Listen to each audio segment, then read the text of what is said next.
Welcome to Coruzant Technologies, home of the Digital Executive Podcast. Welcome to the Digital Executive. Today's guest is Emma Davey. After a personal journey of self-discovery and healing, followed by rigorous academic training, Emma Davey now dedicates her working life to counseling people suffering from narcissistic abuse. Her Facebook group, Vana, and TikTok videos support tens of thousands of narcissistic abuse victims and survivors worldwide. She is the founder of MyNARA app, a mobile app for victims of narcissistic abuse. Emma is a narcissistic abuse counselor certified by the British Association for Counselling and Psychotherapy. She received a diploma of counseling from the government of Western Australia and is recognized as one of the world's leading experts on narcissistic abuse. Well, good afternoon, Emma. Welcome to the show. Thank you for having me. Thank you for jumping on and making the time today. I know you are hailing out of the great country of the UK and spent some time around the world. I do appreciate that. We don't always get a guest from outside of the US or Canada, but we have traversed 50 countries. So I appreciate you making the time. Emma, we're going to jump right into the questions here. Talk about your career as a therapist. You're an accredited clinical trauma counselor, an entrepreneur, and now the founder and CEO of MyNARA. Could you share with our audience the secret to your career growth and what inspires you? I started as a counselor because I wanted to help people through the process of recovery from narcissistic abuse, because that's exactly what I experienced. And when I sought out for help, when I was at my lowest, in the darkest of my days, there wasn't anybody professionally that could actually help me. In fact, I reached out to two people and they didn't understand what I was saying. They never validated me. I never felt heard. And they actually told me to go back to the abuser, which now looking back with my counselor lens on, I can't believe that they advised me to go back to such a horrific situation, which could potentially have had some serious effects. Anyone that's experienced narcissistic abuse will understand exactly what I'm talking about. It really takes you to some dark places where you can't see any way out. And you need somebody to tell you that you're not going crazy. So I eventually fled the UK and I actually went to Australia because I needed to get away from the abuser. And that is where I qualified as a counsellor. And when I really looked into the help that's out there for people suffering from narcissistic abuse, there was such limited services. So I proceeded with my education, learned about narcissistic abuse, cluster B personality disorders. And that's when I went into opening my personal practice, which is called My Trauma Therapy. And then during the pandemic, that's when I actually started. And I couldn't believe how quickly my books got full up. I'm literally talking within 6 months. And then I actually went onto the App Store and I thought there must be an app for narcissistic abuse recovery because there's an app for everything, right? But there actually wasn't.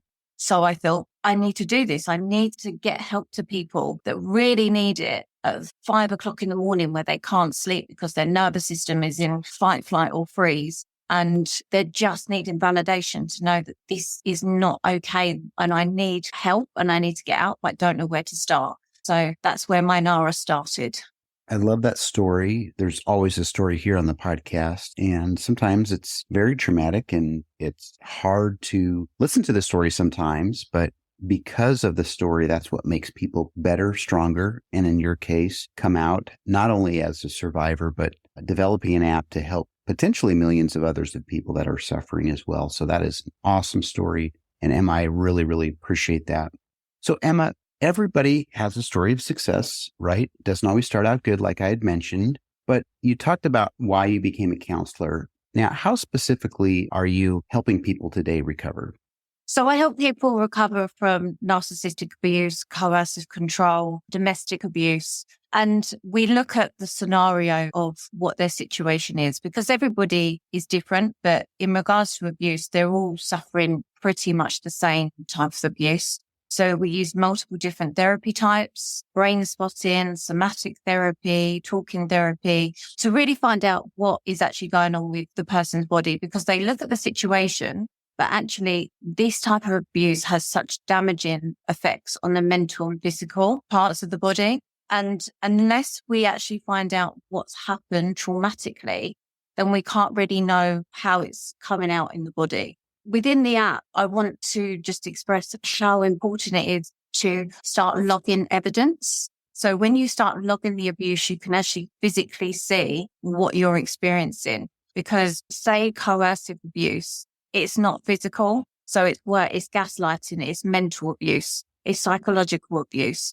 Unless you put it into the app and you can physically see how much abuse that you're enduring, then you're just seeing what the effects are in the body. So you might be not being able to get out of bed, have no energy, feeling like you're losing your mind, but not actually understanding why. And if you have a narcissist saying this is all your fault and blaming you for absolutely everything, you are going to start blaming yourself as well. So that's why it's really important to understand, one, what you're experiencing, and two, being able to visually see it. And also logging the evidence, you can actually use it in court now for a successful prosecution. Thank you for sharing. I appreciate that. That's very helpful for our audience to understand. And Emma, diving into the app a little bit more, obviously apps are becoming commonplace. I recently had a guest on the show here that had a mental health app as well.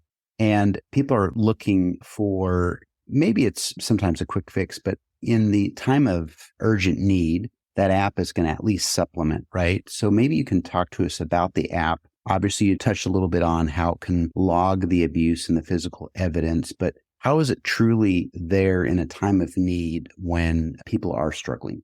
So I created NARCARA, which is a 12-phase recovery program, and that starts from a denial phase. So when people are still in that, they can't be an abusive partner because they tell me they love me and we have some really great times, to the very end where they actually feel completely free and they've gone through that post-traumatic growth period and they are actually able to help others on their journey of recovery. So it takes them through every single step. And I'm very honest with my recovery. I say this is probably going to be the hardest thing you'll ever go through in your life, because narcissistic abuse is probably one of the hardest and worst stages of your life because you're really doubting yourself.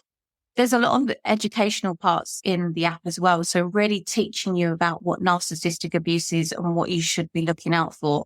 Red flags are so important. So understanding what a red flag is and also having boundaries of what you will and won't accept. Log in red flags, you can physically see again how many red flags that you're potentially ignoring, because the same red flags that you ignore at the beginning are the same red flags you leave for in the end. So it's educating people, and it's people as well, that you're not on your own and you're not going crazy. This is abuse and you can get help and support to get out of it. As well, therapy is fantastic. And I'm not saying that the app is to replace therapy or a therapist, but it gives you a place to go at 2:00 in the morning when you don't feel like that you've got anybody to talk to. Or as well, because you can log all the evidence, you can always go back and see how much abuse that there has been, because abusers are not abusive 100% of the time, in that they do give you breadcrumbs of affection. So because it becomes an addiction and you become very addicted to the highs and the really nice version of them that they portray, that's what you want to get back to. So you would potentially go through 6 days of horrific abuse for 1 day of niceness. And then that becomes a pattern of behavior and that becomes normality for you. But having an app that you can log things, and it also gives people a sense of control back, because being in an abusive relationship, you feel like that you don't have any control. And it is just a very safe place for you. This is your place. Within an abusive relationship, all of that goes. But having this secret app on your phone, which you can log everything, it becomes yours.